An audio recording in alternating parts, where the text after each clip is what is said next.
Hey, what's going on, everybody? Welcome to Aaron's Harp. My name's Darby and I'll be your bartender, and today our special is the Vieux Carre.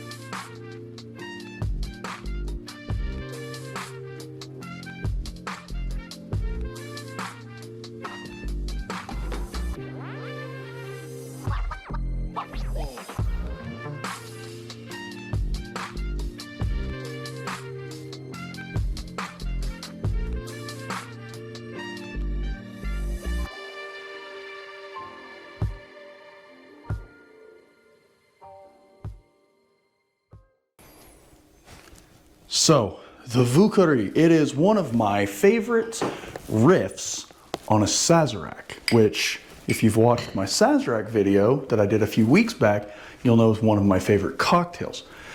Sazerac's New Orleans classic.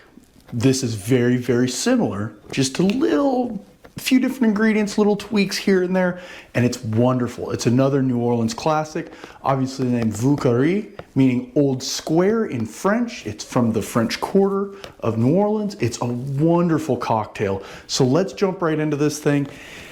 Let's look at some ingredients. You're gonna need a rye whiskey, okay? And if you know me, and if you've watched any of my videos where I use rye whiskey, you know we're gonna be using our Rittenhouse. This 100 proof, bottled in bond. It's cheap.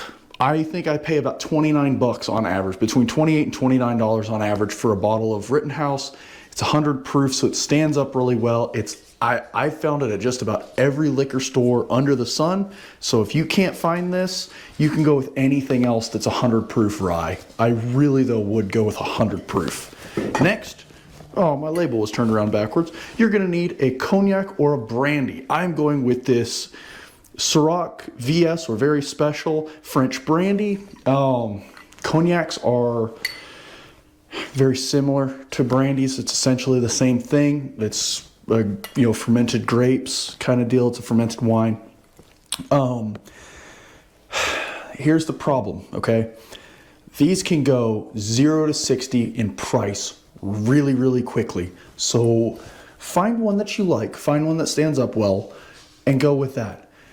It's a lot like Scotch. Scotch can be, relatively cheap for a decent bottle, all the way into the hundreds of dollars.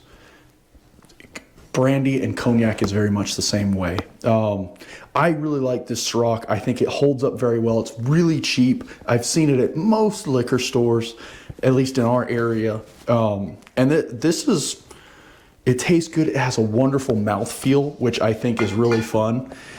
Then you're gonna need a sweet vermouth. I'm using this Martin & Rossi Rosso Red Vermouth. You will need a red sweet vermouth. You could experiment with a few different vermouths. I am going to link a video up somewhere up here in this corner to Anders Eckerson. He has an exceptionally good video on is your vermouth expired? And I'll just spoil the whole thing now. Probably so. I buy these giant bottles. If you're not using your vermouth, don't buy these giant bottles, okay? This is something that has a shelf life. After my video, watch his video. It's phenomenal and it's very informative, okay? Next, this is Benedictine. This is the only downside to this cocktail. It's not a particularly affordable bottle of liqueur, okay? It's herbal, it's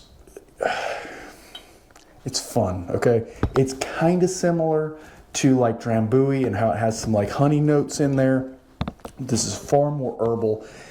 It's fairly expensive, okay? I mean, I wouldn't say it's on the level of like a couple weeks ago when we did The Last Word, the Chartreuse, which is incredibly difficult to get, as well as incredibly expensive. This runs about $60 for this bottle, but it will last you quite a good long while. So if you're in the market and you're looking to buy something to add to your collection, especially if you have these other two already, and you're looking to spend a couple bucks on something fun, try a bottle of Benedictine. It goes in a lot of cool cocktails. We're gonna do a lot more with it here pretty soon. And then last but not least, our bitters. You're gonna need our, make sure my label's out, Angostura Classic. I mean, these are the bee's knees. I love Angostura bitters. And then Peyshaud's bitters. You know it's a New Orleans cocktail because there's Peyshaud's bitters in it.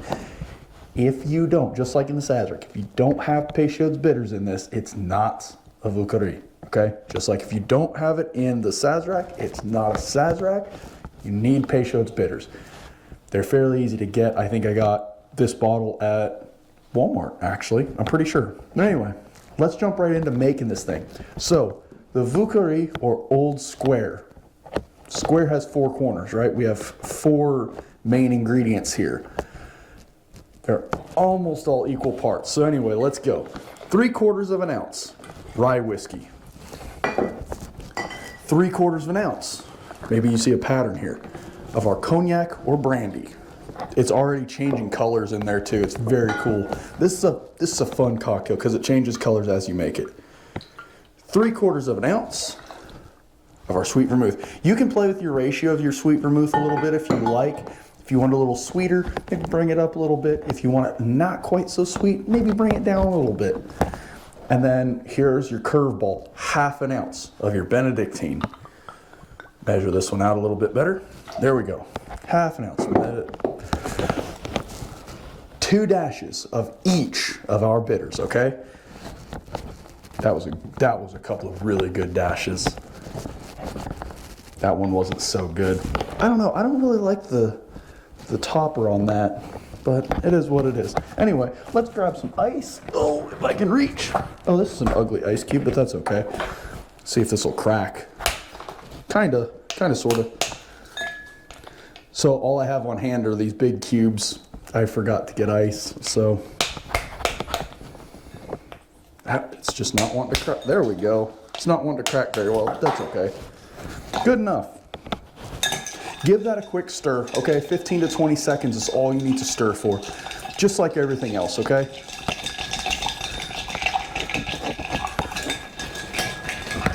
See if I can multitask. I'm not a very good multitasker. All right, big ice cube in. Pour our delicious cocktail right over there. Beautiful honey color. It's like a dark honey. I should absolutely have a lemon peel to put on this, but I forgot to stop on my way home and get a lemon for this cocktail. So pardon me, please. But ladies and gentlemen, the Vieux Carre, or Old Square, a riff on a Sazerac, a New Orleans classic, and the nose immediately. I mean, sweet vermouth right up front, followed immediately by the brandy. It's right there. Okay, first note. It's like a fight, like a fist fight between our sweet vermouth and our brandy. They're such strong, such bold flavors, but they're being backed up by the spiciness, by like that heat of this 100 proof Rittenhouse. And it's that rye has such a bold, spicy flavor that it immediately backs up the other two. And then your Benedictine and your bitters kind of creep in there at the end. And it adds this little bit of, there's like honey and earth and bitter right at the very end of this cocktail. And as it goes through its little evolution of sweet, spicy, earthy, and kind of just tapers out. It's so good. It's so fun to drink. And you know, the nice thing about this is it's a full cocktail. I mean, it's not, you'll get some cocktails and that they're not, you don't fill your glass very well, right? This is a full cocktail. It's a beautiful body. The color is gorgeous. I mean, it's this golden brown honey color. And I mean, it's just a combination of fantastic ingredients. It gets better and better every time you sip it. And you start noticing things. There's the Benedictine, as you sip it a little bit more, the Benedictine starts pulling to the front a little bit. The rye kind of evens out. Everything mixes and melds together. It's a beautiful cocktail. If you haven't tried the Vieux Carre yet, and you have a bottle of Benedictine for some crazy reason, Give this one a shot. It's super fun. It's simple. It's almost all equal parts. And it's a delicious cocktail. I hope you guys enjoyed this. Thank you guys so much for coming and hanging out with me on another video. I really do appreciate every single one of you. Thank you to all of my new subscribers. You guys are fantastic. If you haven't, please like, comment, share, subscribe. All the YouTube things you guys know to do, and I appreciate every single one of you. Remember, drink responsibly. Don't drink and drive. Tip your bartenders. Thank you guys so much. Go have a cocktail. Cheers, and we'll see you on the next video. That just oh man, that's good.